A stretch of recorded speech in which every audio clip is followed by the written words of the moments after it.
The moment the door clicks shut and the silence hits, it starts.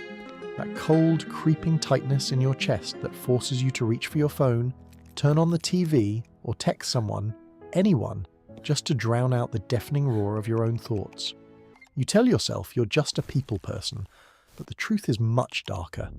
Your brain is currently hijacking your nervous system, treating an empty room like a life-threatening predator. This isn't just boredom, it's a biological glitch known as autophobia, and it is quietly sabotaging your relationships, your career, and your sanity. Most people spend their entire lives running from this void, never realizing that the very thing they are fleeing holds the key to their greatest psychological breakthrough. We are about to expose the brutal evolutionary reason why you can't stand your own company, and the hidden, open loop in your mind that keeps you trapped in a cycle of dependency. If you don't learn to bridge the gap between soul-crushing loneliness and powerful solitude right now, you will never truly be free. Here is the science of why the silence terrifies you, and how to finally weaponize it.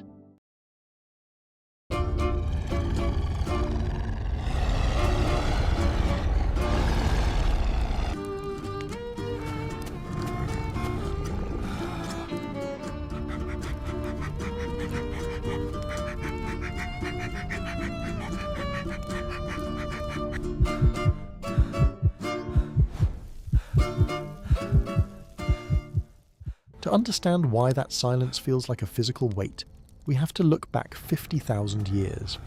For our ancestors, being alone wasn't a lifestyle choice, it was a death sentence. If you were separated from the tribe, you couldn't hunt, you couldn't stay warm, and you certainly couldn't defend yourself against predators. Your brain developed a social survival alarm, a biological tripwire that triggers a massive release of cortisol and adrenaline the moment it senses isolation. Fast forward to today, you're sitting in a safe apartment with a locked door and a full fridge, but your amygdala, the primitive, lizard part of your brain, is still screaming, "Danger!" It doesn't know you're just chilling on a Friday night. It thinks you've been exiled to die in the wilderness. This is why you feel that phantom itch to check your notifications every 3 minutes. It's why you leave a podcast running while you shower or keep the TV on as background noise. You aren't actually listening. You are self-medicating. You're trying to trick your nervous system into thinking there are people nearby so it doesn't shut down in a panic.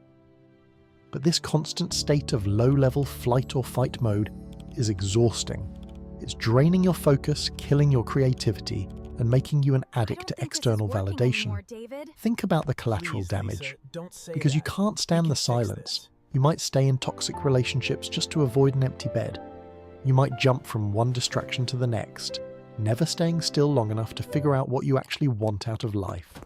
You've become a stranger to the only person you are guaranteed to spend the rest of your life with, yourself. But here is where everything you've been told about your fear is wrong.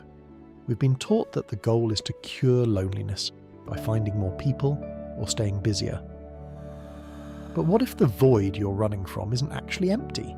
What if the silence isn't a predator but a mirror, and the reason it's so terrifying isn't because of what's missing, but because of what's finally being revealed? When the room goes quiet, your brain switches to its default mode network. Think of it as a background diagnostic scan of your entire life. But here's the glitch. This system is biologically biased toward the negative. It doesn't scan for your wins, it hunts for your failures, your social blunders, and every way you might be falling behind. This isn't your brain being a jerk, it's trying to debug your survival strategy. It's looking for errors so you don't get kicked out of the tribe, but in a world where the tribe is digital and infinite, that debug cycle never ends. It just loops. This is why the silence feels like a mirror. You aren't actually afraid of the quiet. You're afraid of the person the quiet forces you to look at. Most of us have spent so long performing for the likes, the boss, or the partner that our true self has actually atrophied. When the audience leaves, the performance stops, and the vacuum that's left behind is terrifying. You realize you've become a ghost in your own life. You don't know what you like, what you believe, or who you are without someone else's validation to anchor you. This is the identity void, and it's the primary reason you feel that frantic urge to check your phone. You aren't looking for information, you're looking for proof that you still exist. But here is the trap. Every time you solve that discomfort with a scroll or a text, you're performing a hit and run on your own growth. You're teaching your nervous system that alone equals unsafe. You're literally training yourself to be a prisoner of your own mind. You think you're staying connected, but you're actually eroding your internal working model, the psychological foundation that allows you to feel secure without external input. If you can't survive the silence, you can't set boundaries, you can't lead, you can't create anything original. You're just a reactive signal in a noisy world. The breakthrough happens when you stop seeing silence as a void to be filled and start seeing it as a space to be occupied. It's the difference between being lonely and being solitary. One is a deficiency, the other is a superpower. But to get there, you have to survive the extinction burst, that final, desperate scream of your lizard brain before it finally surrenders. Most people quit exactly 30 seconds before the peace kicks in. They miss the quiet peak, the exact moment where the panic dissolves into a massive untapped reservoir of cognitive clarity. You've been running from the very thing that could make you unfuckwithable. And the secret to crossing that gap isn't willpower, it's a specific psychological pivot that turns your social alarm into a growth engine. To do that, we have to talk about the 3 minutes of truth. The 3 minutes of truth is the psychological circuit breaker that ends the war between you and the silence. It works by exploiting the very biological glitch that's been keeping you captive. When the door shuts and that familiar cold panic begins to rise, the extinction burst, your brain is going to demand a hit of dopamine. It will scream for you to scroll, to call, to drown the quiet. This is the moment you must choose to stay. For exactly 3 minutes, you do nothing. You don't meditate to relax, you sit to witness the fire. By refusing to flee, you're performing a manual override on your nervous system. You're teaching your amygdala a revolutionary truth. The modern world is not the prehistoric wilderness, and isolation is no longer a death sentence. As you cross the quiet peak, something miraculous happens. The default mode network stops scanning for failures because it realizes there is no longer a tribe to impress. The social survival alarm finally powers down. In that sudden, profound stillness, the identity void begins to fill, not with external validation, but with the steady, grounded frequency of your own consciousness. This is where you stop being a ghost in your own life. When you no longer need the world to tell you that you exist, you stop being a slave to their opinions, their whims, and their likes. This is the birth of the unfuckwithable mind.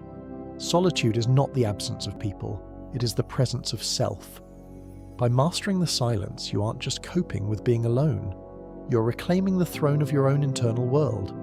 You become a person who can set boundaries without guilt, lead without seeking approval, and create from a place of abundance rather than a desperate need for attention. You realize that the void you were running from wasn't a bottomless pit. It was a reservoir of untapped power.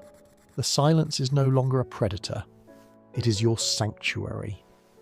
You have finally come home to the only person who can truly set you free, the version of you that was waiting just on the other side of the fear.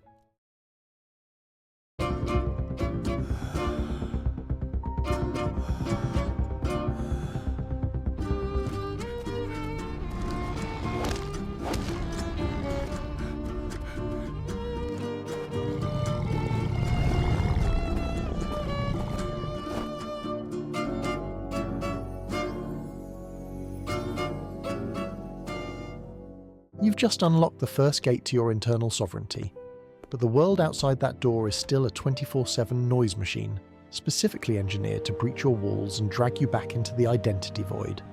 Reclaiming your mind isn't a one-time event, it's a daily tactical maneuver. This is why we don't produce content to help you pass the time.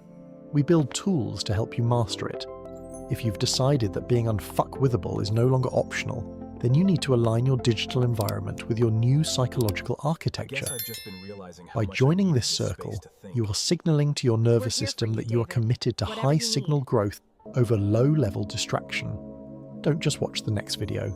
Integrate this philosophy into your evolution. Subscribe to anchor yourself in this frequency.